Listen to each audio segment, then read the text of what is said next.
You're listening to Bourbon, Beards, and Belvederes, the podcast where whiskey, cigars, and beard products aren't just a hobby, they're a lifestyle. Hosted by Adam, Paul, and Jerry, three guys with real experience, full beards, and even fuller glasses. Each episode serves up thoughtful tastings, laid-back cigar talk, and honest takes on beard gear and beyond. From top-shelf pours to everyday essentials, this is the place where conversations flow as smooth as the whiskey. So, pour a glass, light one up, and enjoy the ride. This is Bourbon, Beards, and Belvederes.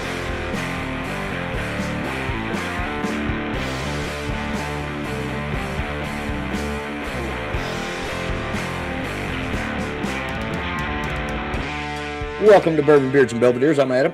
And I'm Paul. And I'm Jerry. And today we're celebrating National Firefighters Day. Our pour is firefighter related. Our beard product is firefighter related.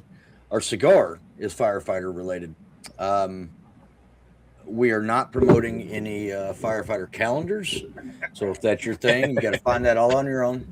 But we are doing the thing today. So first, I just want to say thank you to everybody out there that is a firefighter, everybody that's putting in the work to keep us safe. We really appreciate it. We got some really good friends that are firefighters up north in Indiana. And even the bourbon that we're going to be drinking today, in addition to be related to firefighting, also happens to be related to those guys. So we'll talk about that in a little while. But the cigar that we're smoking, which we'll also talk about in a little while, apparently goes best with a rye, according to the people that make this fine cigar. So to start my palate warmer, I've got a little bit of Willet rye. This is the green top Willet rye. It's 110 proof. It is my first drink of the day. So being that I'm starting with the higher proof, I'm glad that I went ahead and took my heartburn medication. Jerry, what'd you pour up, sir? Yeah, his website says Wild Turkey Rare Breed Rye. I don't have the Rare Breed Rye, but I have the 101 rye. Okay. So it's probably definitely up there with one of my favorite shelfer cheap bottle ryes at that 100-ish proof. So it's right up there. As if you didn't have enough wild turkey the other night. Yeah, that's true. Yeah, you can never have too much. True. Paul, what you got? I went also with the rye. Started with the Woodinville 100% rye whiskey. Ooh. 90 proof, but it's damn good rye for $40. Well, Jerry is not smoking because it is raining cats and dogs outside of his house. But he did smoke the cigar, and he's got notes. He got some notes. But since he's not smoking the cigar while he's drinking that rye whiskey, he's not experiencing what Paul and I are experiencing. So just to briefly give people an idea of what we got going on here, Paul. I don't know about you, but I know with this Willet, the first thing that jumped out at me were some chocolate notes when I hit that cigar and that whiskey together. And I mean like a nice dark chocolate bar. I don't like milk chocolate. If it was milk chocolate I was getting, I wouldn't be as happy with it. I get a nice dark chocolate flavor, which I'm very much enjoying. Paul, what are you getting? It's there too. Yeah, I was before the whiskey. I was getting like some leather notes, but Sure. it's definitely dark chocolates and there's like roasted nut flavor too. It's almost like a chocolate bar with peanuts. What was that, like a Mr. Good bar or something like that? Which I really like. The roasted nut thing it's really up front for me, and I'm enjoying that. I mean, I just lit the cigar. I've only pulled on it like I don't know 3 times, so we'll see how it keeps going. Got another pour to have with it. That's I believe it's a bourbon, right? Yeah. So we'll get to try it with the rye and a bourbon. So it's good so far.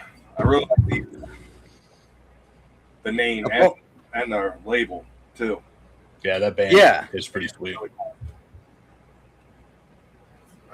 Yeah, that the way you put that, Jerry, that you said that band, and clearly that's what it is. But this one, I mean, it looks like it could be a shirt for a band. Yeah. It looks like it could be a logo for a band. So, yeah, we'll get there in a minute. So, yeah. So, Paul, remind me, have you had this bourbon? No, I don't believe that I've had this pour. Definitely didn't get into the sample. It's still full. Okay. I think this is the only time. There's a chance, maybe, because this pick's a couple years old, right? Yeah. There's a chance maybe somebody sent me a sample, but I don't think so. Yeah, it's been funny. A while since I've gotten into it, so. Has it? This is the one that I bought from our friends, this bottle that I have down here.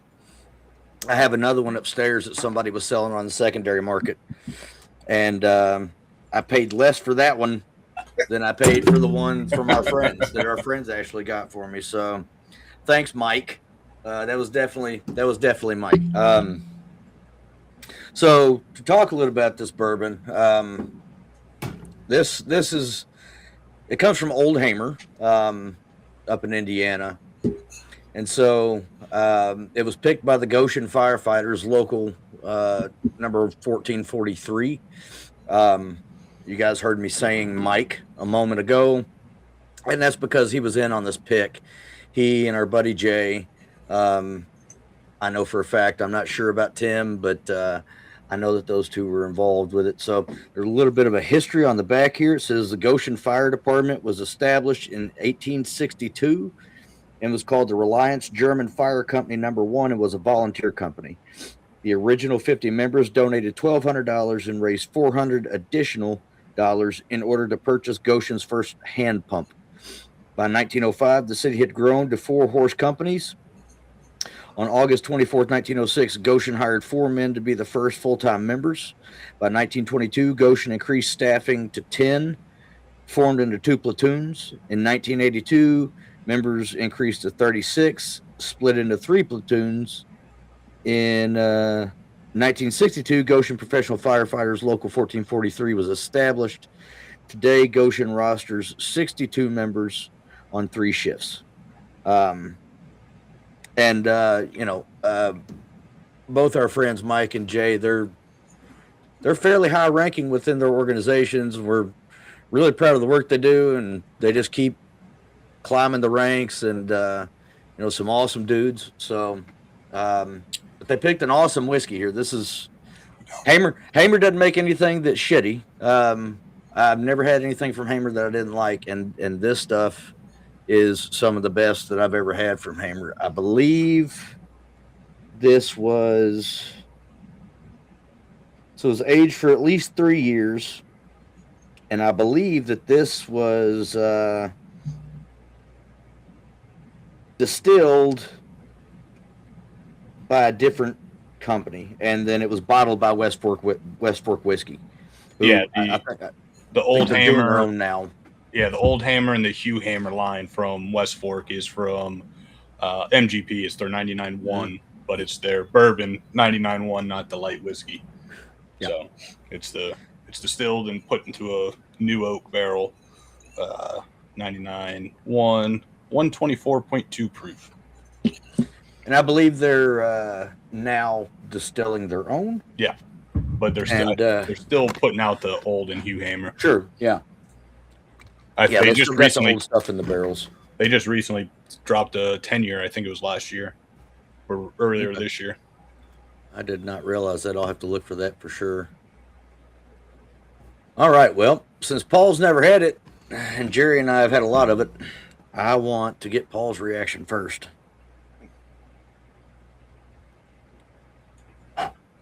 It's what? I've already tasted it. It almost, you could convince me that this was finished in something. I mean, it's got this fruity bubblegum note that reminds me of some of the, the flavor finishes that they do, like their peach and their, other stuff that Hammer's put out. But this just being single barrel bourbon, this is really good. That fruity, like bubblegum note Yeah, right up the front and center. That's really good. Yeah, so the bottle's really cool looking too. The label that they put on, they didn't put a tater sticker on it. They just altered the actual label. So you can see there's a fire truck right there, and there's a fire shield, I guess you call that. I don't know. I'm not a fireman, obviously. And then they put in all these cool colors, the black and red, you know, and the gold, the firefighter stuff. And then on the back, you've got that same situation. That's not really. The Goshen. That's the Goshen seal, the Goshen Firefighter seal. But it's a nice bottle. And the stuff inside of it is incredible. I know Jerry likes it. We've had that discussion at length. Yeah, on the nose, I get almost like a not so much burnt caramel, but like right on the brink of burning it. Like there's like a deep caramel note on there. The nose is nowhere near 124 proof. Yeah. Like on the nose, I'm thinking sub 100. But a little bit of ethanol there, but there's not much. It's a nice sweet nose. A lot of that caramel, typical that you get out of 99.1. Like Paul said, you take a sip, and that first thing that hits you is like this fruity, almost bubblegum style, like note. Yeah, definitely get that. And I gotta say, with the cigar, it's going. I mean, I thought that the rye was really good. This is fantastic. I could see the cigar pulling, adding some good flavors to this pour. Yeah, so it makes that fruity bubblegum even more prevalent, more bright. Sorry, I've been Googling trying to figure out. This reminded me of some candy from way back when, the gum. Adam, this is probably way before your time, Jerry, but Fruit Stripes gum. Oh yeah, I remember Fruit Stripe. Yeah, that's what this tastes like. That's the stuff that had didn't that have the tattoo? Tattoos in it, yeah. Yeah. Yeah, you get the little water tattoo. And it's one of the gums that lasts about 10 seckons. I was going to say, the flavor from this bourbon lasts longer than a flavor from the gum. Absolutely, but that's that flavor. It was like stuck in my. I couldn't remember, but that's exactly what I remember. I was thinking the same thing. That fruity old like cheap gum that you get. Yep. Toys R Us, I think, right at the counter. Yeah, shit. Every gas station in my hometown sold that shit, and I know that because I used to buy it nonstop because I'd go through the whole fucking pack. Yeah. So, you know, in like 2 minutes, because it's literally, you can lick it and get all the flavor from it, just throw the stick in the fucking trash can. Yeah, but, it's like all those gums, like the gum wheel and all that have the powder on it. That's the flavor. Once that powder's gone, then you just have rubber in your mouth. Well, this cigar, it brought that out and made it even more bright. Not necessarily more intense, but more bright and crisp, and definitely added a chocolate note to that bourbon as well, which I would expect. But, yeah, it's great. It's a great pairing. This whiskey is fantastic. You know, I keep one down here away from me on purpose. I've had this bottle for, I don't know, 3, maybe 4 years, and you can see I've not drank very much of it. In fact, I believe that what Paul has in his sample bottle there came out of this one.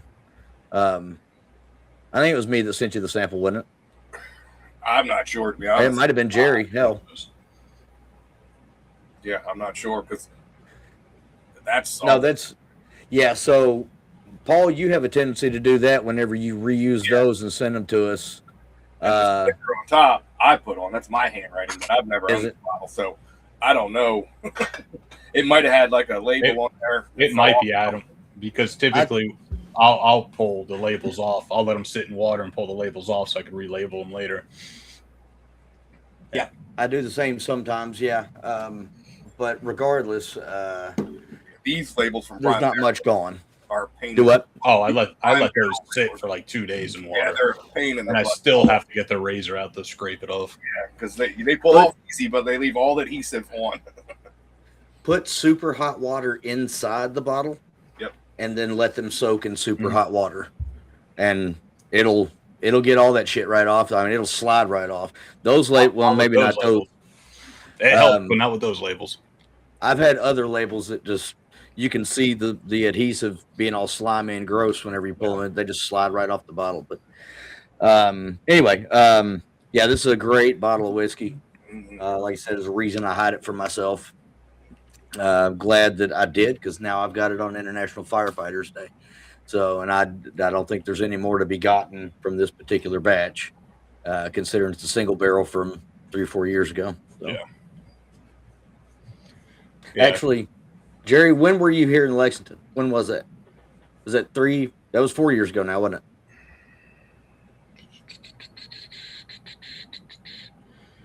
No, that was 2 years ago. What is it?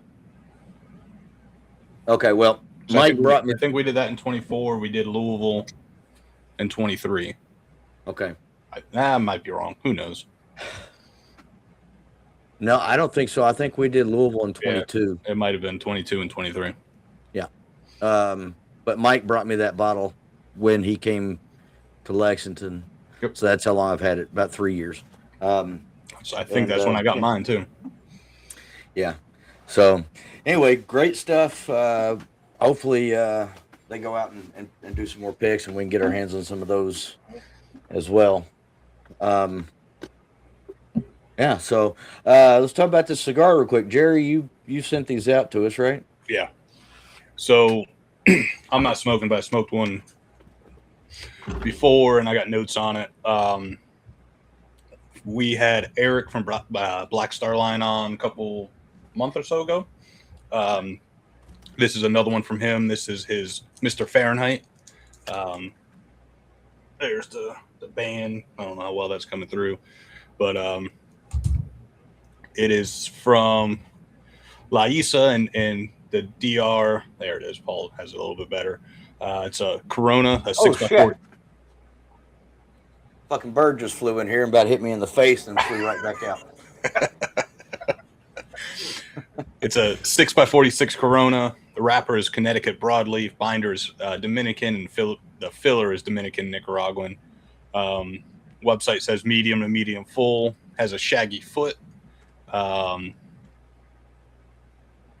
and he talked about it when we had him on, that it came from the Queen song, Don't Stop Me Now, with the lyric, I'm burning through the sky, yeah, 200 degrees. That's why they call me Mr. Fahrenheit. So if you haven't listened to that episode, definitely go back and listen to it. He was an awesome dude with fantastic cigars. I've smoked this one and Lalabella, and both were fantastic. I need to grab more of what he has. But yeah, for me, I got a lot of like cocoa, baking chocolate sort of deal, that leather. And then once I started getting to what is it, about quarter inch? That's a shaggy foot. At least I'm the one I'm holding. Once I started getting to the wrapper, some like coffee nuttiness started coming through. Nice pepper spice throughout. There was like this, I remember at one point, I think it was about halfway through, I started getting like this floral, like salty note. Kind of like a, I don't even know what it'd be like, but it was floral, almost like a honey style floral, or molasses floral. And then there was like some saltiness with it about halfway through. Didn't last too long, but there was a few, I don't know where that came from, but I enjoyed it really a lot. And I could see how a Wild Turkey Rare Breed would go fantastic with this. Yeah, I'm picking up like cinnamon, kind of a little bit of a cinnamon note too. Yeah. It's more that I can like kind of smell the cinnamon rather than taste it. Just there's like, I don't know, there's like some baking spice aroma, which is really good. I really like it. The shaggy foot sucks though. If I buy more of these, I'm going to take a razor blade and cut the quarter inch off, because all it does is just ash everywhere. Every time you touch the cigar, the shaggy foot, ash just falls apart all over my lap, all over my like once you get through that, the cigar is fantastic. That's every Shaggy foot that I've ever had. Just chop that thing off with a razor blade and count your losses on that 1/4 inch. Right there. Yeah, that I've got more ash on this table and smoking the first 3/4 of an inch of this cigar than I had to smoking 5 cigars in a row. But yeah, once you get past that, I mean, burn line's good. Yeah, burn down is fantastic. A little bit of a tight draw. I used a poker and kind of cored out a little bit, made it much better. But yeah, no, great cigar so far for me. It's going well with this bubblegum too that we're drinking.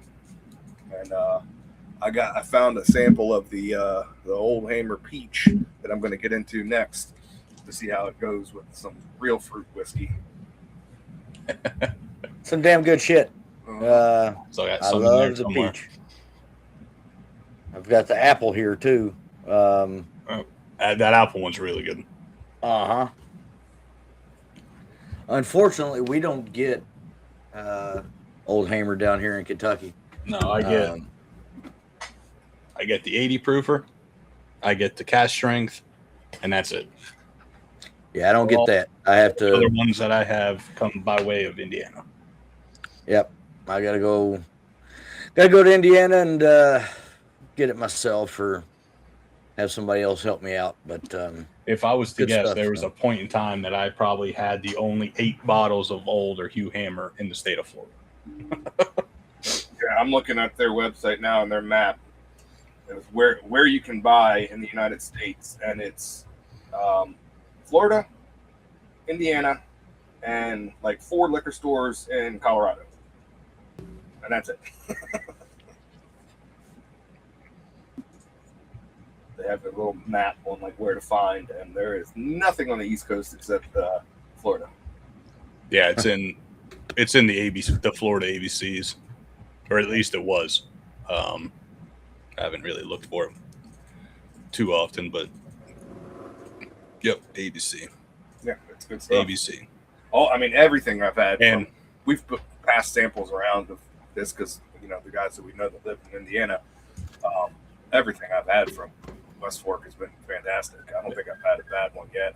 They do a lot of the weird stuff, secondary finishes and things like that are just really, really good. So yeah, maple. They have doubled oak, which I haven't had yet, or rum. What else is in there? Apple brandy finish, peach brandy finish, a port finish. We've done some others, and they do. I think their standard ones are 103 proof, and then they do cast strength at 120 for all the finishes too, or close to 120. Good stuff. Definitely. Yeah, absolutely. And if you're in the state of Florida looking for it, definitely hit up an ABC. It's sourced and certified, or whatever they call it, so you get your 2 times the points gets towards your vault program if that's what you're into. And they're not bad. I want to say it's like $40, $50 for the cast strength. And if you don't live in Florida or Indiana or one tiny little area in Colorado, go fuck yourself, because you're not going to find it. Find a friend in Florida or Indiana. Or Denver. Or the 4 or 5 stores in Denver. All right. Well, let's move on to the beard product. Jared, I think you sent that out as well, didn't you? Yeah. I went on a little tangent trying to find, once I saw International Firefighters Day was coming up, was on that, what is it called? Like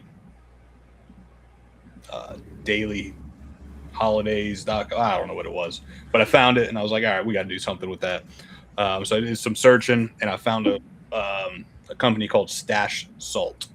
Obviously with firefighters, they don't let you have beards, but you can have a mustache. So pretty sure it started out with like a mustache wax or whatever. But it was started in 2017 by Griffin and Michelle, husband and wife team. Griffin's a full-time firefighter, and then his wife Michelle helps with the company behind the scenes. And they got, surprisingly, for not technically being a beard oil company, they got decent amount of beard oils. Their carrier oil blend is jojoba oil, almond oil, fractionated coconut oil, and essential oils, except for the Valor, which adds in kukui nut because it's designed for gray and white beards. But I picked up 2. The first one is Breach. This one is tobacco and fire ember. I figured if we're going to do a firefighter episode, we might as well do a fire theme. And for me, this one in the bottle has like a smoky barbershop smell. Once you put it on the beard, then the tobacco starts coming out and you get a little bit of that smokiness to it. It's not bad. It's not my favorite. I'm not too big of that tobacco smoky scent profile, but I figured with this episode, we had to go for that one. Then the second one was Freedom, caramel corn, and gunpowder. This one was fantastic. And it has a cool little label on it. Little blacked out flag. Mm-hmm. This one smells like caramel corn and, well, sure, gunpowder. I like this one a lot. This is the one I wore most of the time. The oils themselves I liked. Nothing crazy about them. They do what you want. Nice soft beard. Scent doesn't last too long. I'd say roughly about that 4-hour mark. And it's not, the scent profile is not over the top when you first put it on as it is. So it's a nice, cleaner scent profile. They're about $17-18 if I remember correctly for the oils. And of course now an ad just popped up. 17-18 depending on 18 for the Valor, the graybeard one, 18 for the citronella one. But yeah, they got Old Fashioned, which is whiskey and orange, Shift Change, which is coffee and vanilla, Freedom, the Valor already said, the citronella, which is citronella and lemon, Hot Shot, which is campfire and spruce, a Social FD, which is smoky lavender, Stakeout, which is unscented, and then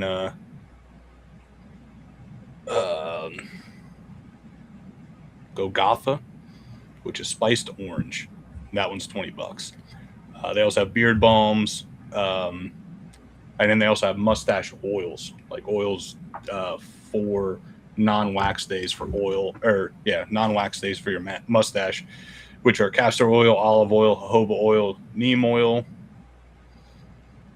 tamanu oil, caffeine, and 100% essential oils. And then they got 2. One's AM, which is citrus, spruce, and tea tree, and then they have a PM, which is cedarwood and lavender.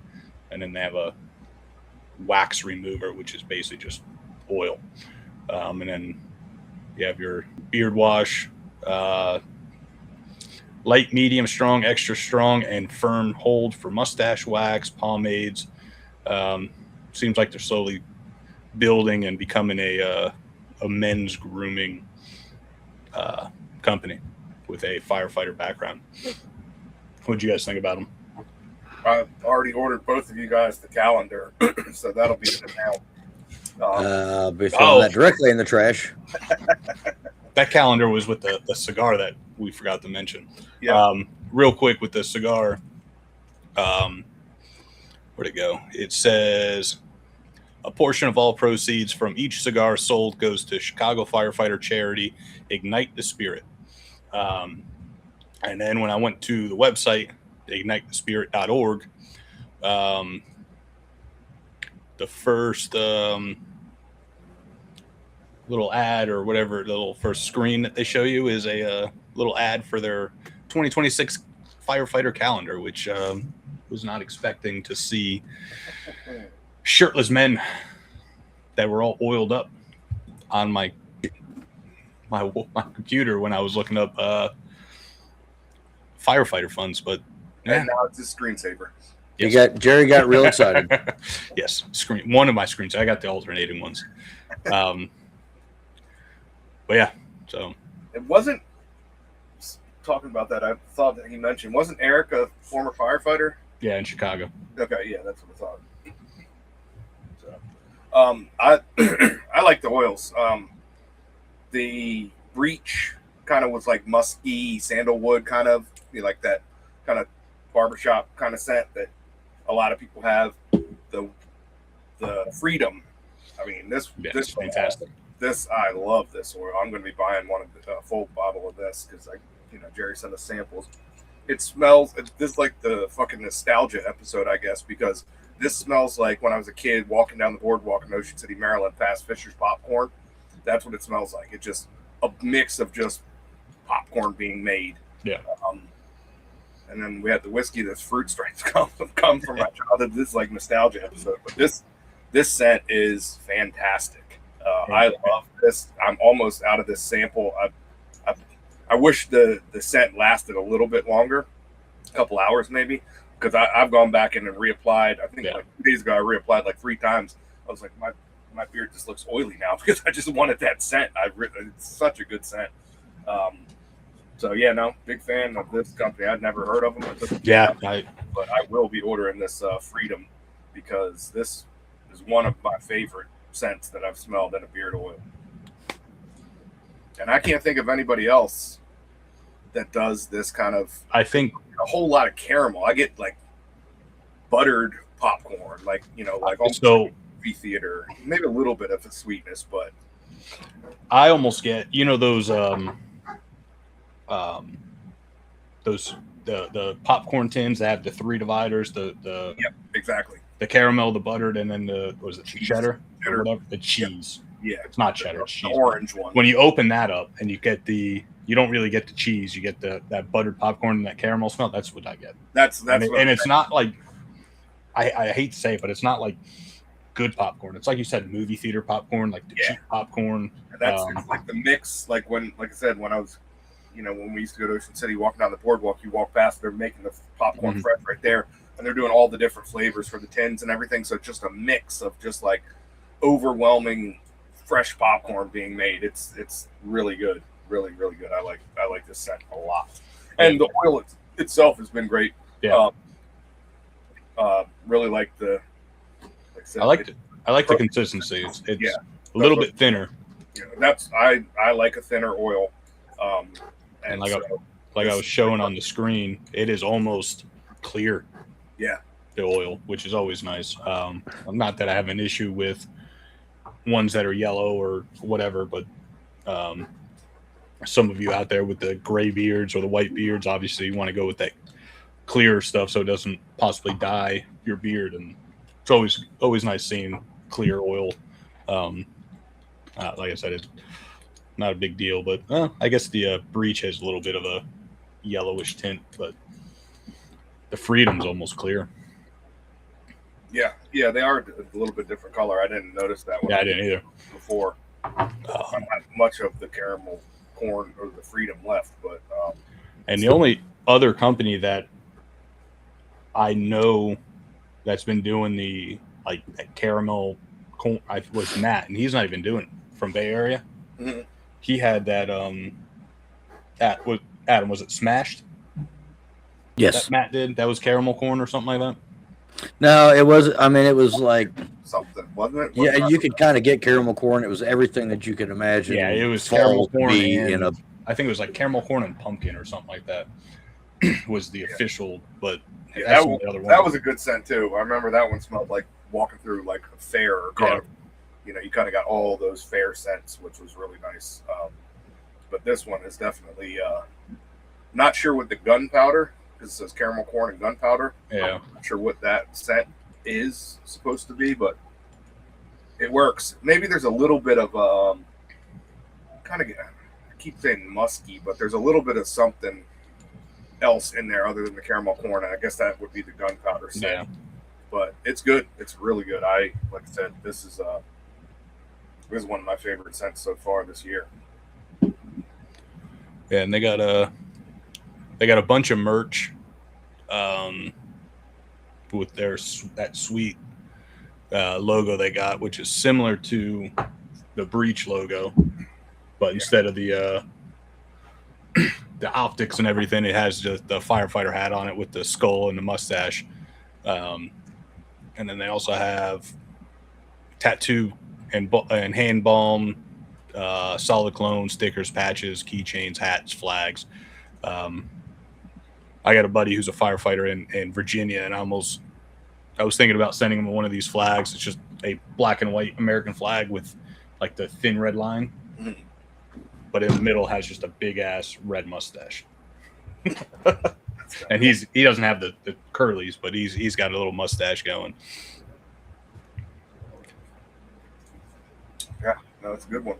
Yeah, I enjoyed these. I was quite surprised. I wasn't really, hate to say it, I wasn't really expecting too much. Figured it would be some like basic, but I've enjoyed them. I'm definitely gonna finish off this Freedom fairly soon. I ain't got much left of it. I wouldn't mind trying some of their, the balm or butter. The butter there don't have anything. The balm, just to try it out. Did they have sample packs? I didn't even see on their website if they had sample No. packs. I didn't see any. Yeah, That's all right. Well, Stache Salt, get some sample packs because you got good they, scent. so they have a sample pack for their mustache and beard wax, which comes in light, medium, strong, whatever the holds are. And then they got a sample pack of chapstick, which I guess isn't really a sample pack; it's just a pack of chapstick, but no oils. Which is why I ended up with 2 full bottles that are sampled out instead of the sampler. Yeah, I like the products. I just gotta give one criticism. Within about 30 seconds of being on the website, I had like 3 or 4 pop-ups in my face, and I needed to be on the website. Otherwise, I would have navigated away from the website immediately.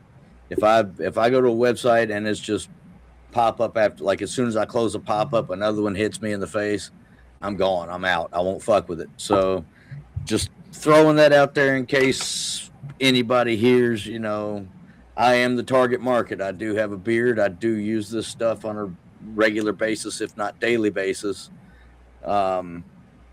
Just throwing that out there as a little bit of constructive criticism.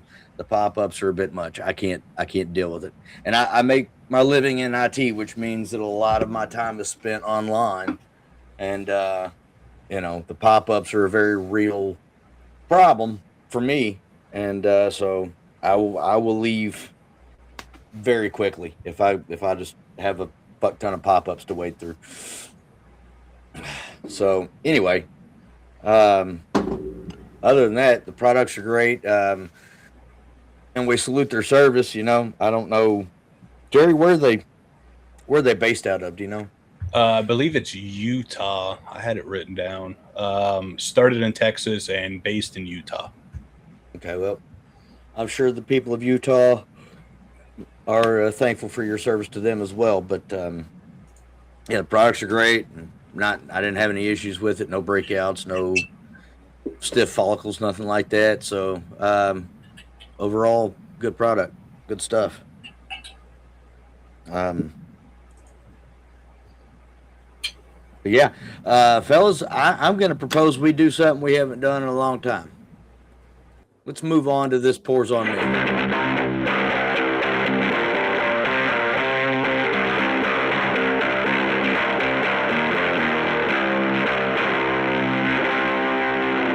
It has been a while since we've done a This Pours on Me, so I figured it was time, and I was looking around and didn't know what the hell I was going to grab. And at first I grabbed this rabbit hole, which is fantastic. But as soon as I moved the bottle, because it's quite tall, I happened to realize there's a bottle of Nulu sitting behind me that I hadn't been into in quite some time. Or no, I'm sorry, Good Times, not Nulu. There's a bottle of Nulu sitting next to the Good Times. So this is 116 proof. It is a single barrel pick from Red Dog in Nashville, Tennessee. No, I take it back. I didn't realize this, but it says right on the sticker it was finished in honey barrels. So It's guaranteed to be really good. That's how long it's been since I haven't. So if you can, see how much dust is sitting on top of that damn bottle. I've got more whiskey than I'm ever going to be able to drink. And if I only buy one bottle every month for the rest of my life, I will always have more whiskey than I'll ever be able to drink because of how much I have in this house. So some of my better bottles get neglected and go, stay hidden for a long time. And this is one of them. Pretty much any good times that I've ever come across has been fantastic. And as I recall, the honey finishes are, I don't know of anybody else doing a honey finish like Good Times does. So these are always MGP distilled. And they are, I don't know what the partnership is exactly, but I do know that one of the only places you can buy that in a distillery storefront is at Whiskey Thief. And I feel like Whiskey Thief bottles Good Times, at least in part, if not in total. I don't know, but I know that at their storefront at Good Time or at Whiskey Thief, you can buy the Whiskey Thief whiskey and you can buy Good Times whiskey. So I know they have something to do with it. Whiskey Thief is amazing. And Paul, Jerry's right. Whenever you make it to Kentucky, nice koozie, by the way. Whenever you make it to Kentucky, shout out to Wildcat Martial Arts. This beer, I just came across this. It's in a sample pack, but I'm going to shout this out too. It's fucking awesome. It's the Founders All Day. They have the All Day IPA, which is like a lower.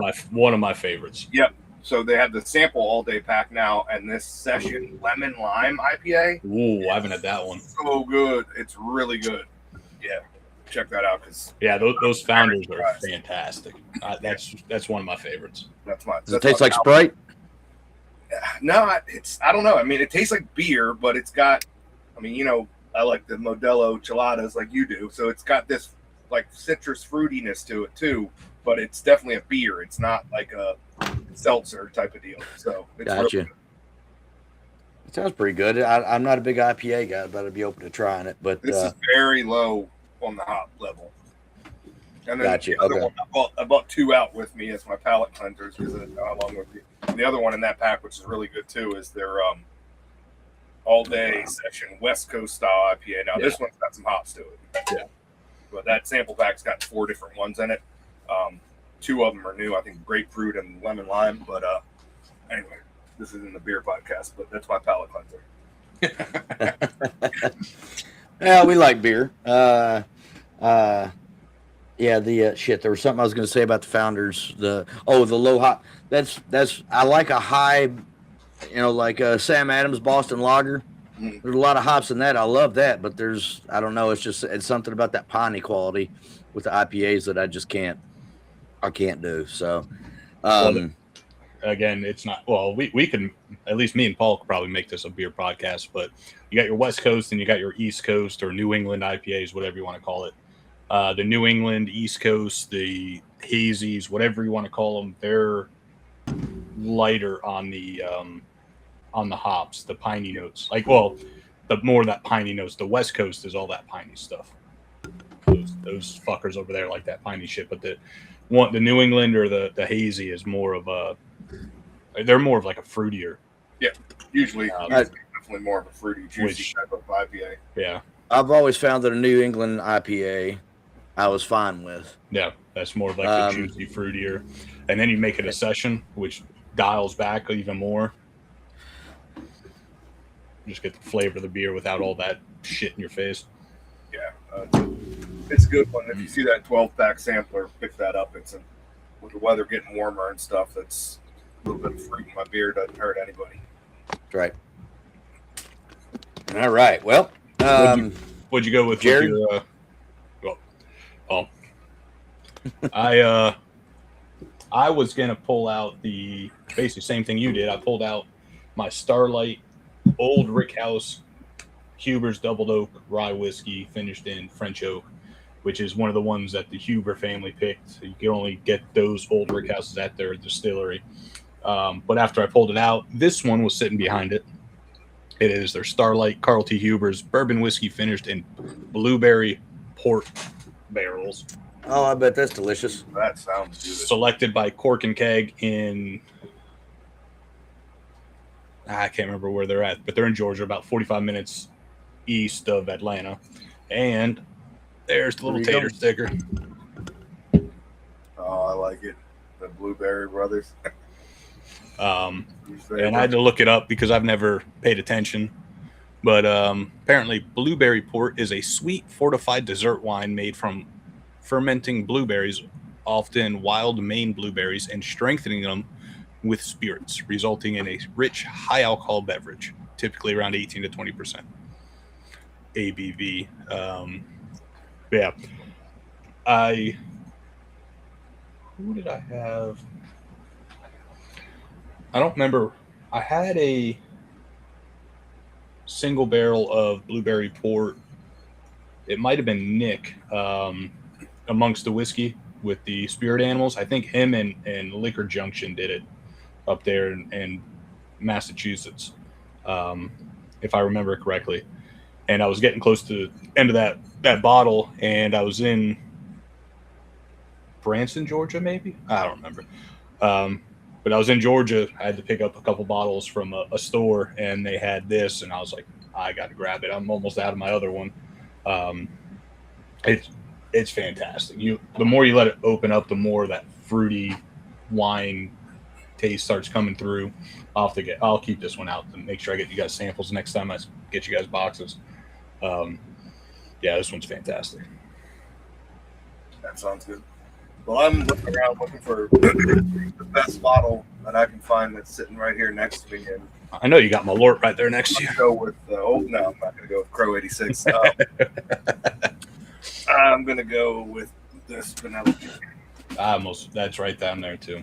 Chapter 1 of the Cigar series.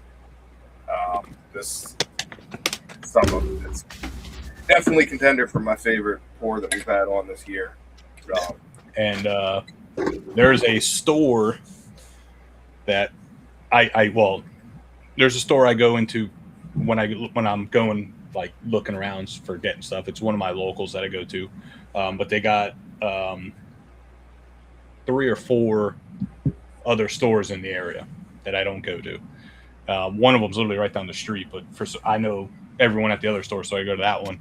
But I popped into this one because it's right next to a Publix, and I was shopping, and they had a shelf probably of 6 or 7 of those Penelopes sitting there still for $79 or $75 or something like that. I don't know how they sit on the shelf. People just don't understand. I think this store is one of those stores that because all it says is liquor, like yeah, just a neon liquor store, one of those. So I think people see it and just like yeah, but well, there is that, but there's like my, I've talked about the store where I had that great relationship with that owner. Sometimes it's about location, right? His store was on UK's campus, but all that ever was going to walk by there were poor college kids that were going to go in and buy the cheapest fucking thing they could buy. Fireball. And then, yeah. And then I'd walk in there and see, his Knob Creek 15-year store picks or an Old Ezra 7 or a Blanton's or a Weller, all just sitting right there on the shelf. And you could and that was during the boom. That was during COVID. So, you just walk in there and grab it and walk right out, because the only other people that were really coming in there were, the local alcoholics, because there was a treatment center right around the corner, and then a lot of the homeless here in Lexington congregate down there on the campus, and so they'd walk in there and get the absolute bottom of the, a 375 of the shittiest vodka known to man for $3. Kesslers. And then, walk right out and chug it in the parking lot, throw the bottle down, and go on about their day, because they had to get rid of the shakes, So nobody was buying the good shit. So location, I mean, obviously anybody that knows anything about anything knows that location is one of the key factors, no matter what business you're in. But in this instance, he had a great location.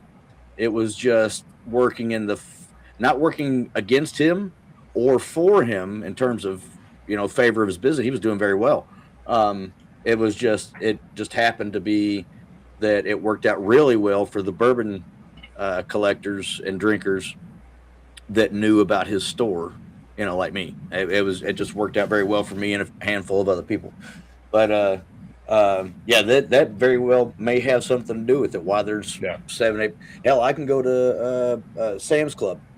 My business is in the next town over. I can go to the Sam's Club in that town, and there's like 7 or 8 Penelopes just sitting there on the shelf at all times. The Rio, the fucking Valencia, the standard, whatever, just all the way across the board. They're usually sitting there for anywhere from $45 to $85. I can walk in there and go get them right now if I wanted to. So, location obviously, but I think people are sleeping on Penelope still. Well, especially now, because I think what happened was they got big when they first came out. Like the name got around, so I think people tried them. And I'm not gonna lie, the early batches weren't the greatest, but they have gotten better over the years. And now that they are basically owned by MGP, they're getting some of the better barrels out there. Yeah. So, and it just seems like every time I pick up a single barrel or pick up or try a new offering, it's just better than the last one. And from what I heard, the ages are getting a little bit older, and I would imagine they're holding some back for Penelope to do some good things in the future. Yeah, no, I think they were always sourcing, obviously, but now with being owned by they're getting those shiny barrels. They're getting to cherry pick even more so than they probably did before. And yeah, they're definitely slept on. They're one of those companies, I think, where people know of them, but they're kind of overlooked. Like we were talking before we started recording, sending guest samples of that Redwood Toasted. I think Redwood's another company that kind of gets overlooked, and it shouldn't, because their whiskey is well. I say it all the time. That's one of those ones that I'll go in to pick it up, but then I'll see something else, and like I want to grab them because like I have one of the, I think it's the Rocket Top, the bottled and bond rye. It's fantastic. Yeah.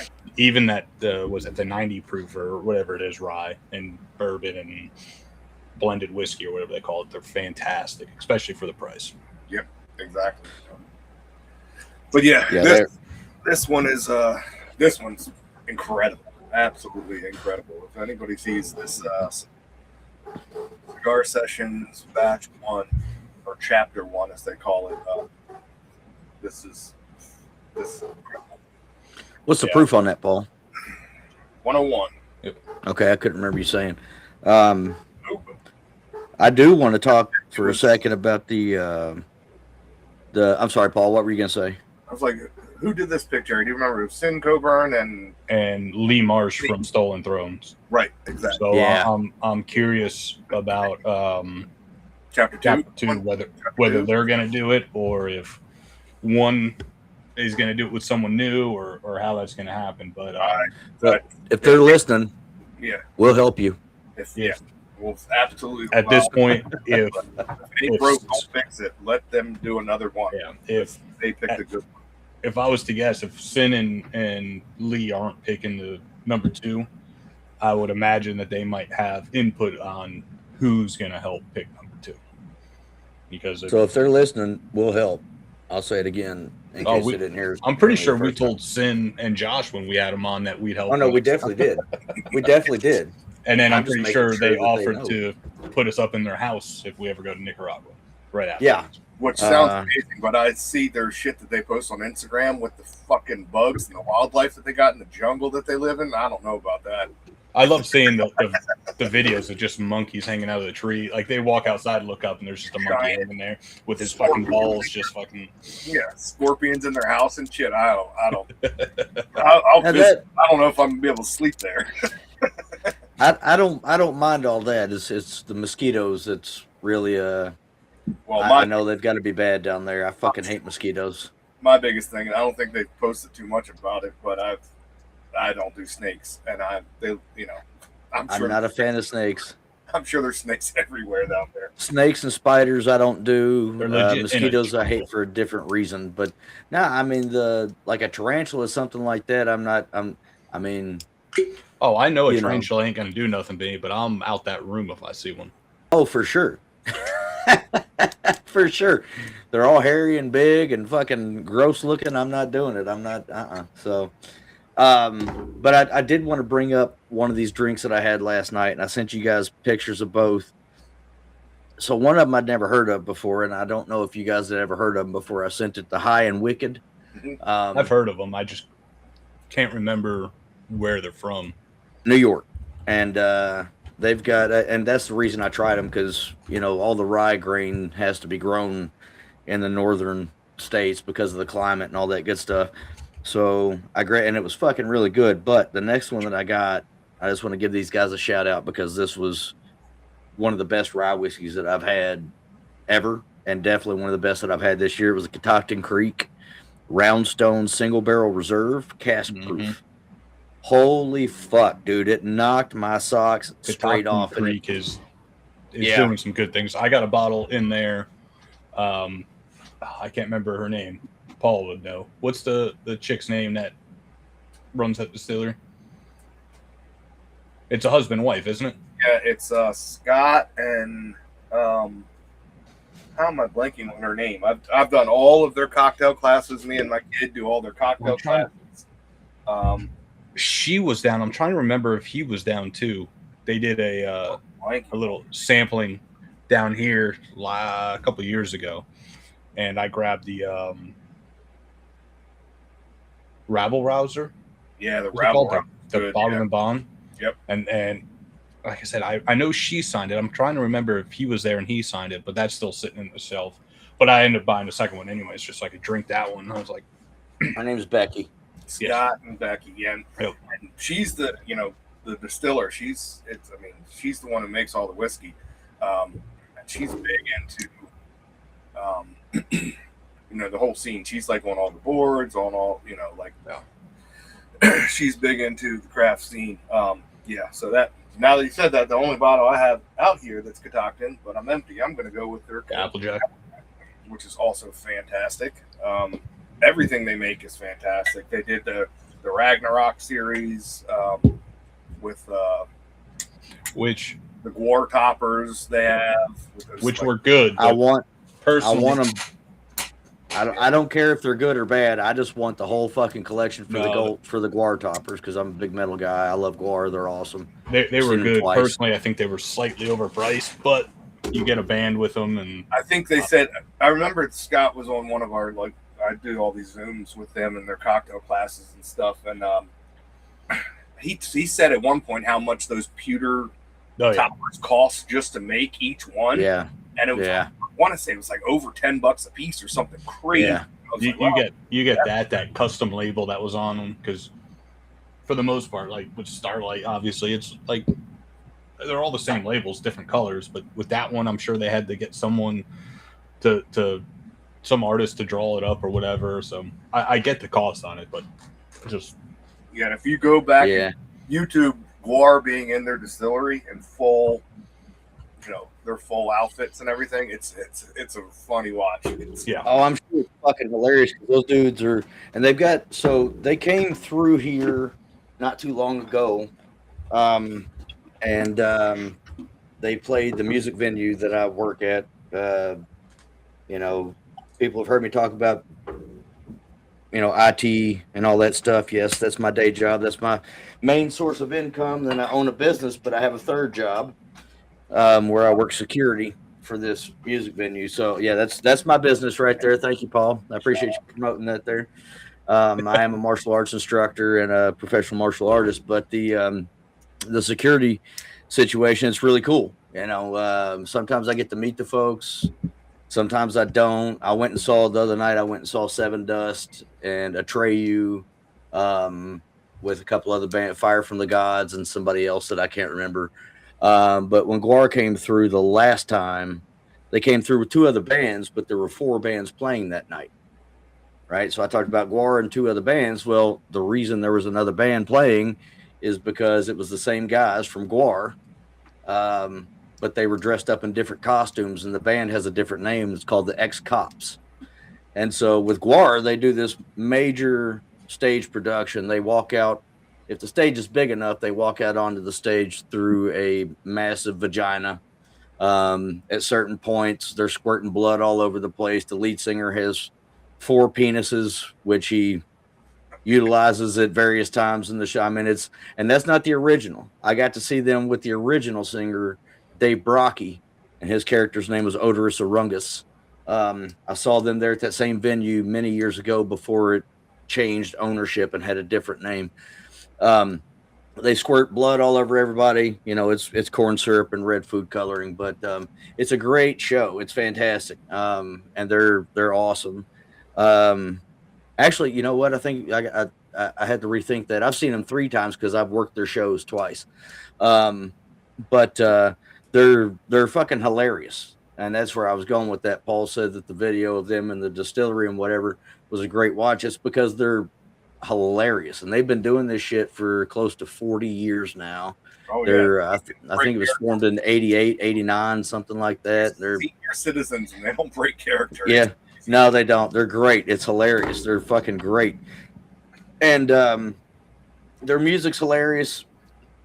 There's some of it that didn't age quite so well. There's a song about a song's called Preschool Prostitute. And, you know, that one didn't age so well. It's real gross. It's real fucked up. But, you know, Letters from the Scallop Boat is fucking hilarious.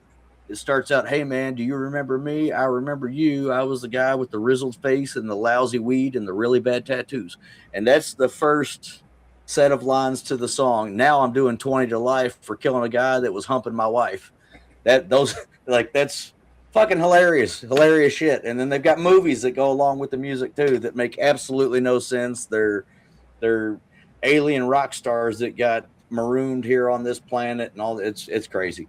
But I want those bottles real fucking bad. And I want Becky and Scott on this motherfucking show at some point so I can tell them how good that this was. While looking on their website for something, I wasn't aware that they did brandy.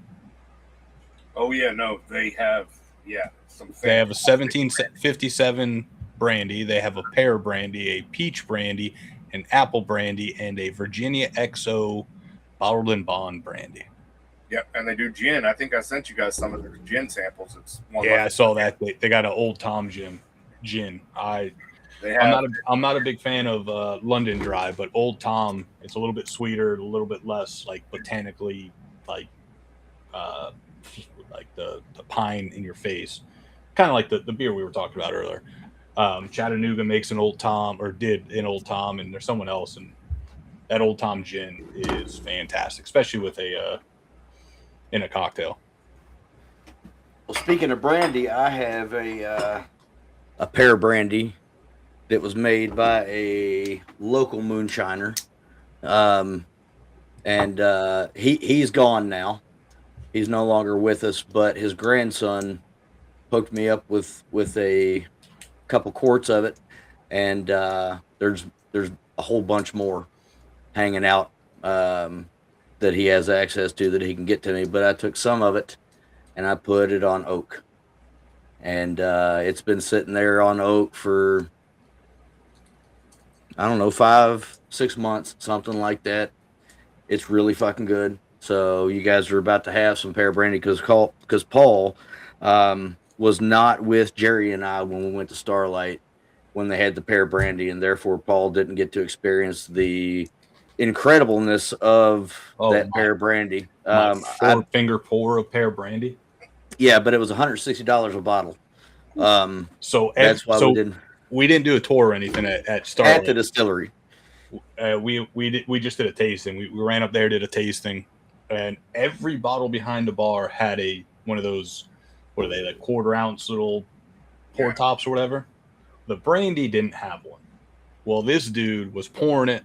Like I was like, let me try that. And he was pouring my glass while talking. All of a sudden he looked down and he goes, oh, I poured too much. Oh, well, here you go. It was at least an ounce and a half. Well, The extra fucked up thing about that was there wasn't a whole lot in that bottle before he started pouring for Jerry. He had to open up another bottle. Like I said, this is $160 a bottle. And he was like, we don't have a whole lot of these left. And the pear trees had to be uprooted because of a pear blight. So they took all the pear trees out and put peach trees in.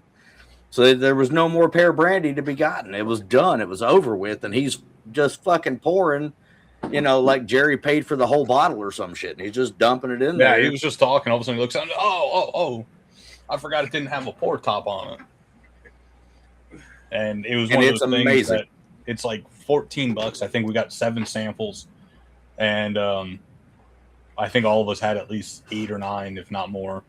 And he definitely kept going with the samples. He kept coming back. Are you ready for another one? I'm like, I'm still drinking this pear brandy that you poured me. I was like, if you got another glass that I could do, I'll sip on this one longer. But that pear brandy was fantastic. Well, I need to get my hands on that Catoctin Creek pear brandy after having drank that single barrel rye because. And the thing is they look like little thin 375. Yeah, there's 375s. Yeah. For how much? $30. Oh shit! Yeah, I'll take 2. I'll pay 2, but 2. I'm sorry, Virginia $60 brandy, $750. The Virginia brandy, which is a $750, $50, and then the XO bottled and bond is $99. Or that's 80. Amazing. It says $89 when you click it, but when you go back to the main page, it says $99. We got to get them on so that I can tell them that was one of the best rye whiskeys I've ever had in my life, especially Becky, since she's the distiller. That's some amazing rye, and I know where to get it. I know where to get it, at least at a bar, so I can go back to that bar anytime I want and get some more of it. But I don't think that we sell a whole lot of Catoctin Creek around here in Lexington, so sucks for me. I'm about an hour and a half from the distillery too, so I can always go there and get whatever we need. Did I send you guys samples of that, the Shenandoah gin? This is their newest gin that they put out. It's strawberry and pawpaw gin. I know you were talking about it. I don't remember. So good. I bet that's fantastic. So good. If I haven't sent you samples, I will, because I was talking earlier. I sampled out some stuff last night for you guys. I'll make sure to get that in there too. I thought I did, but if not, I will make sure, because that gin is really good. Really. I'm just gonna say I'm positive you didn't send me one, and that might be because of my. Normally I detest gin. It's got to be a specific kind. Oh no, I would send it both. I would send you both if I send anything. So I must. But if it said pawpaw and strawberry gin, I would have had that bitch open. Drank a little bit of it. Yeah. It's not out here. It must be inside. But I got at least half a bottle left, so I'll make sure you get samples. That I want to say this is only a couple months old, and it's $37 a bottle. Yeah. It's so good too. It's so good. So I can get the Catoctin Creek Barrel Select Rye Whiskey at 117 proof right here at Total Swine, and I can get it for $85. So I'll be going to Total Wine here in the next few days to pick one of those up. And then we've also got the Catoctin Creek Roundstone Rye 92 proof. So I could get the Roundstone Rye, Barrel Select Rye, and the Black Swan Rye Barrel Select. And all their ryes, if anybody's listening, it's all 100 proof rye. That's why it's so damn good. Yeah, well, that. Or not 100%. 100% rye. Sorry. Yeah, okay. I was gonna say no. This is cask strength. This is 117. What did I say? 117.4 proof. Yeah. So it is definitely not 100 proof. It's all rye, nothing else. I'm excited to know. And the label's cool from what I'm looking at here. I'll show you guys what I'm looking at. I'm sure that you guys have seen this label. It's kind of an old timey style label, but the bottle is more old timey style. Right? Can you guys see that? Mm-hmm. Yeah. So the bottle has that old timey, like it's tall like a wine bottle, but it's not quite a wine bottle design. But that label, it's kind of got the the late 1800s early 1900 style with the flowing letters and all that good stuff. But yeah, 100% rye, distilled in Percival, Virginia. 117.4 proof. I gotta go get that because that was fantastic. The problem there is that may end up becoming my daily drinker, and I don't know about spending $85 on a daily drinker because it's really fucking good. The only other rye that I've ever had that really hit me like that, the first time I ever had it, was the James Pepper barrel strength rye. Did I send you some of that, Paul? Was that the barrel strength? I don't know. It's made here in town, and they don't produce it anymore. It was produced.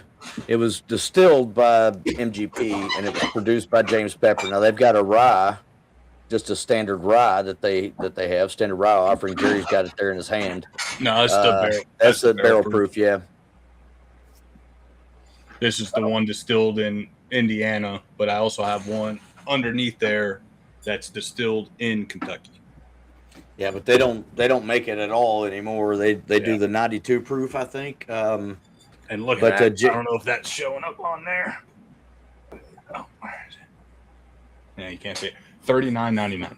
Jesus, yeah. I got mine at Total Wine for about that price. Yeah, but so that's another thing, Paul. Whenever you come to Lexington, we're gonna have to go to James Pepper and do a tour because the whole area has been revitalized. It was a large campus that's now been divided up into smaller businesses. But there's an ice cream place called Crank and Boom. Yeah, and that used to be the offices for James Pepper. And whenever they were revitalizing and redoing the building, they found a safe in there that they cracked open. And they found a fuck ton of Prohibition era whiskeys still in their medicinal bottles. So they've got them inside the distillery in a display case. That's where Wayne. It's dope. That's where we found Wayne after he disappeared. That's right. Well, I'm coming Memorial Day weekend, so we got to work out. Awesome. Yep. I mean, all you got to do is buy the ticket. I'll come pick you up. You got a place to stay. I'll take you back to the airport. There's the details worked out right here live on air. How about that? Yeah, saying work out what we're doing. We're set. We just got to figure out what we're going to do and pack it all in. Yeah, we can definitely make that happen. But it's pretty cool. It was what was it? DSP. Which DSP do you? It was a very low number DSP, and I can't remember which one it was now. But isn't it? It's something like that. What, Pepper? Yeah, DSP 5. Yeah, that's what I thought. It was 5 or under. Yeah, it's so, and James Pepper, according to their tour, it's on the bottle, is credited. There it is. Is credited with at least popularizing in whiskey production the sour mash method. Not necessarily inventing it. Of course, they're all going to have their own details from distillery to distillery. That's just the way that it goes. But we should probably go check out Peerless as well down in Louisville. Hell, we'll just go to Whiskey Road. But if you've, I know you've been to Old Forester, right? But yep. Have you been to Peerless? I have not been to Peerless. It's right down the road, about Michter's. Cool. I think I did Michter's, Old Forester. I'm trying to think, there was maybe one Bullet. Is Bullet right there too? Yeah. Yeah, I think it's Bullet too. Yeah, I think those are the only ones I did when I was, because I only had a short window when I was in town. So I've never done Bullet. We'll have to make sure you see Rabbit Hole. It's fucking amazing. Yeah, it's one of the better ones. Just because it's all new age, it's just something different. Modern and clean and beautiful, and they make some of the best whiskeys out there. Yeah. Oh, that bar's fantastic. With that outdoor patio area. Yep. Doesn't have the greatest view, but at least last time we went, there was a bunch of construction going on, but it's still a cool area. And then still haven't done Angel's Envy. Old or Woodford. I've never been to Woodford, probably because I don't really like their whiskeys. I just don't. I just like don't. it on a You know. plane. Do what? I like it on a plane, Oh yeah. and I love their double. Yula. But other than that, yeah, they're one of the ones I kind of look over as well. Unfortunately, Yeah, their rye's all right. I don't like the regular stuff. I don't like the doubled oak. the double oak is like one of my gateway whiskeys that really got me into this money sink of a fucking hobby / addiction / whatever you want to call it. But that double oak was one of my favorite early bottles when I was getting real whiskey. I took 2 baggers and put it into a bottle of double oaked. Shout out to Bourbon Baggers, bourbonbaggers.com. And it changed that shit. Would you put it in a bottle of the double oaked Woodford? Oh, you put baggers in double oak. Oh, for almost a year. Oh.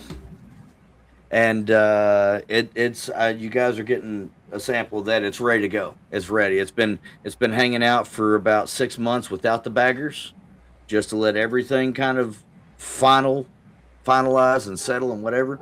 It's the only Woodford that I've ever had. Well, that and the there's a chocolate something that one of my students and really good friend, he gave me a 375. I sent you guys samples of that, I believe.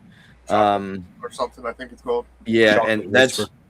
so those 2 Woodfords are the only ones I've ever had that I really liked, and that chocolate one I really like, and this one with the baggers.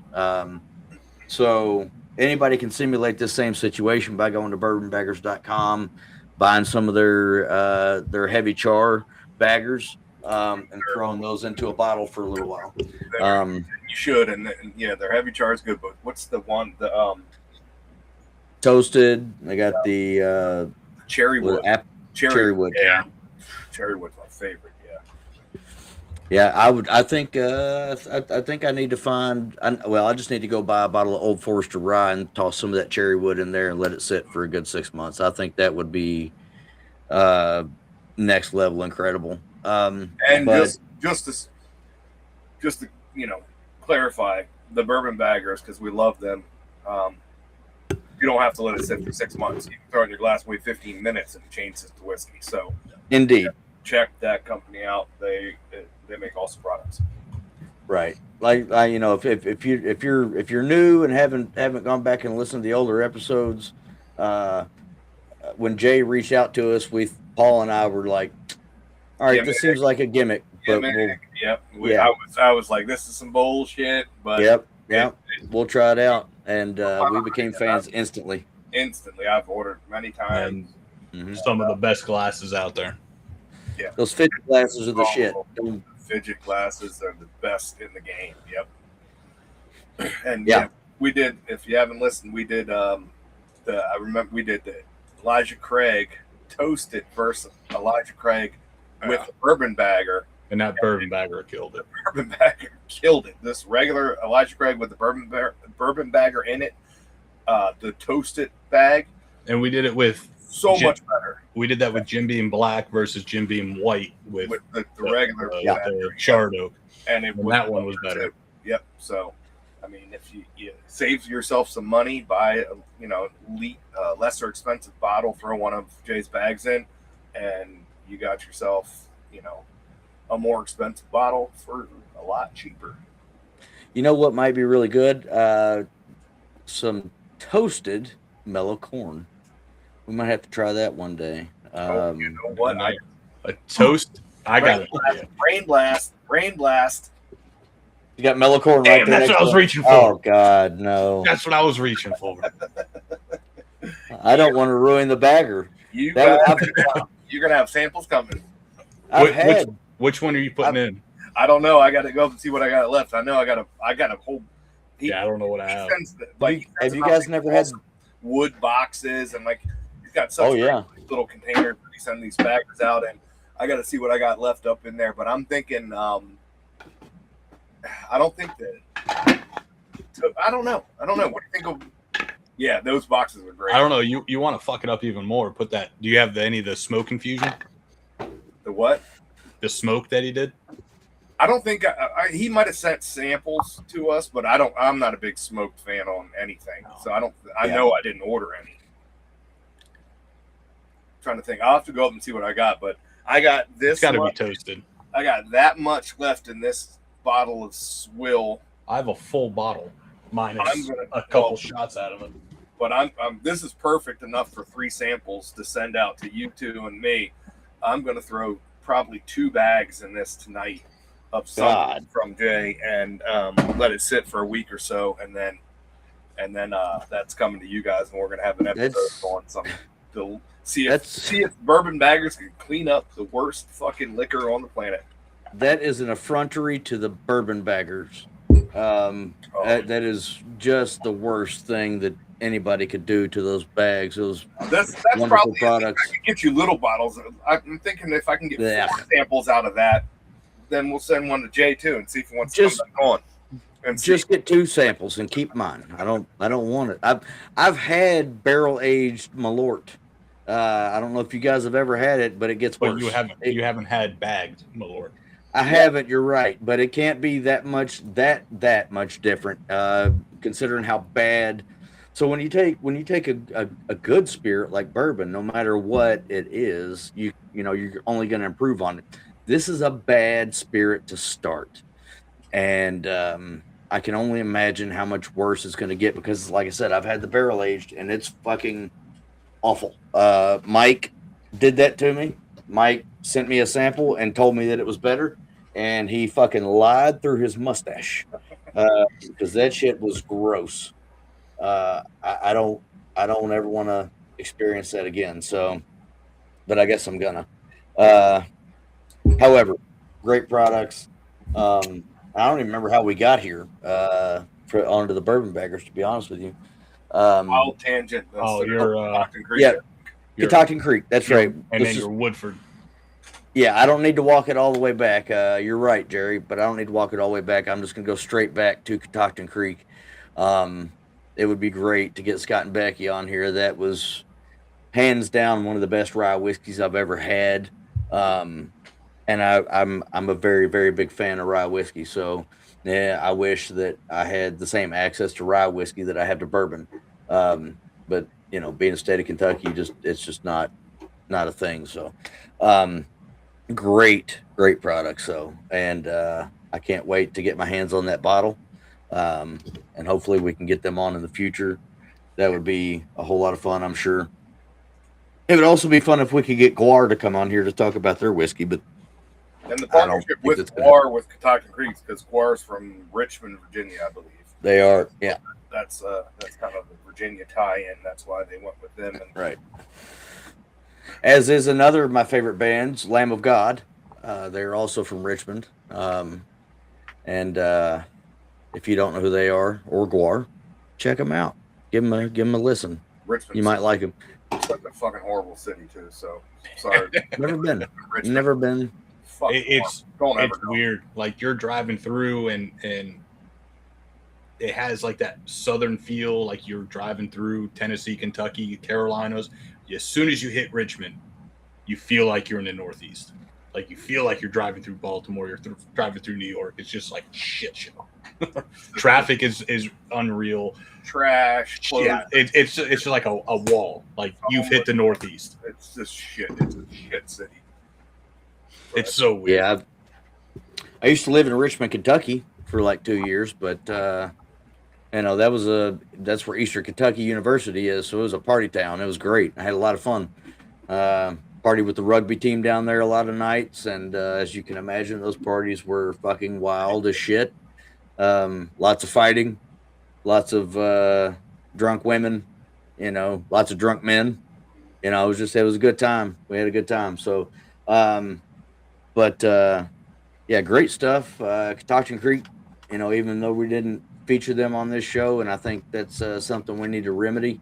Yeah, well, I think I got some. I know I got some bottles up there that I can pour some samples, and I have access to everything they make. Obviously, even if I have to go to the distillery, I'll get some samples out of you guys, and then I'll reach out and see if. Lord knows I've spent a lot of money to their distillery, whether it's bottles or the probably 20 cocktail classes I've done over the last 5 years with the Zoom calls.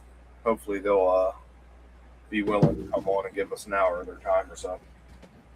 Yeah, that'd be awesome. Because she's doing great shit. That's good for her. That's some really good stuff. So hats off to those guys. But I think that's going to bring us to the end of another episode of Bourbon Beards and Belvederes.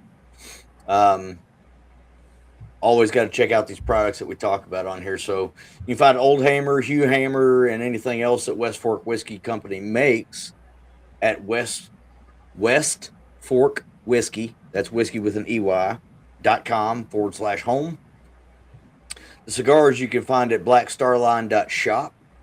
When you open it up, you'll know if you're viewing the right place because there's a picture of Eric with a samurai sword and a cigar. So he's showing you how lethal he is with that sword. He's very, very precise. So don't fuck with Eric. Good guy. Great time. I liked him. Yeah, he's awesome.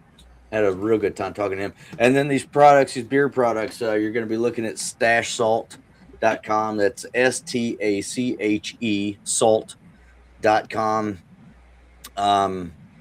Great beer products, and they got a whole line of other stuff. They've got gear, they've got shampoos and mustache wax, and on and shirts, hats, flags, patches, beard oil, mustache wax, mustache oil, washes. The whole thing. And then also ignitethespirit.org is the organization that these proceeds of these cigars go to.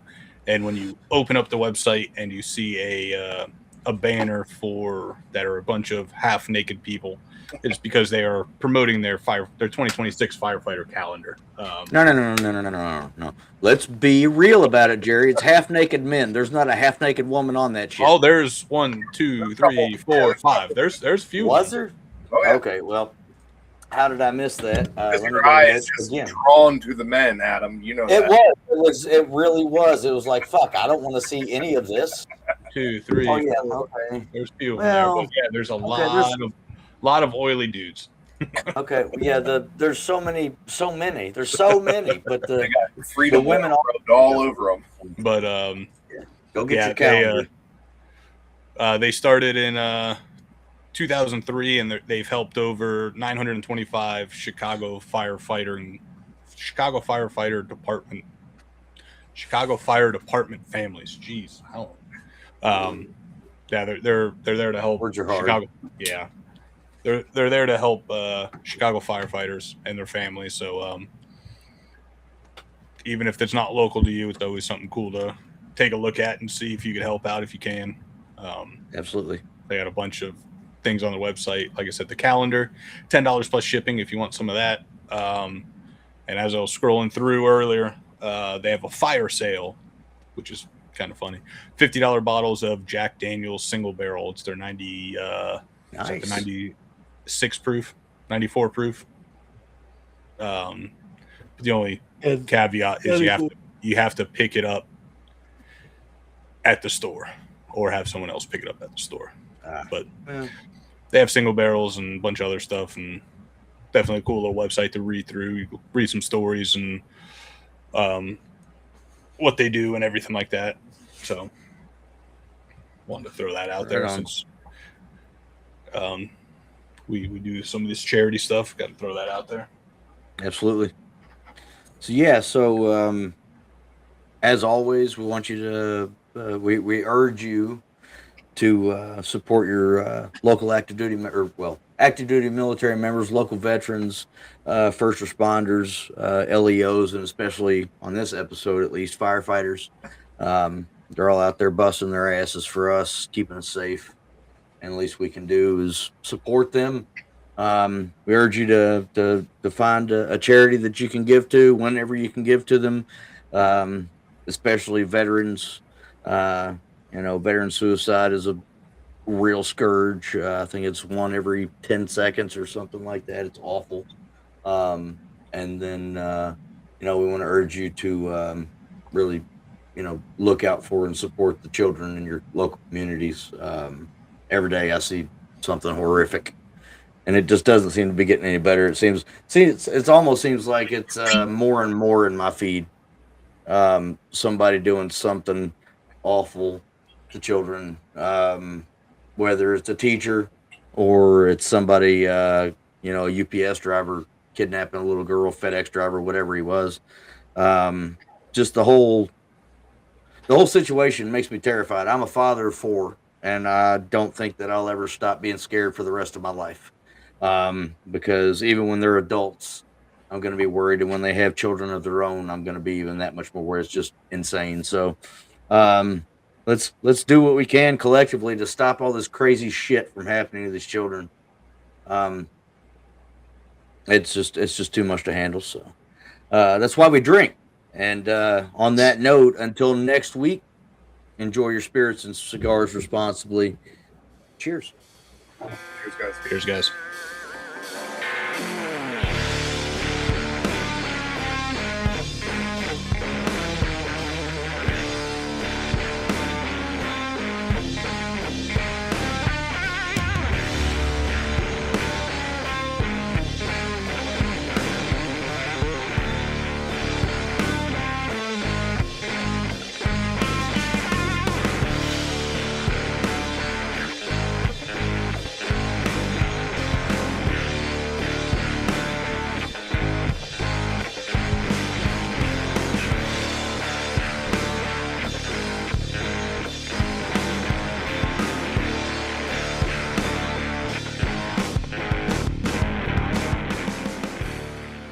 Bourbon Beards and Belvederes is produced by Adam Bolden, Paul Rousseau, and Jerry Ullman.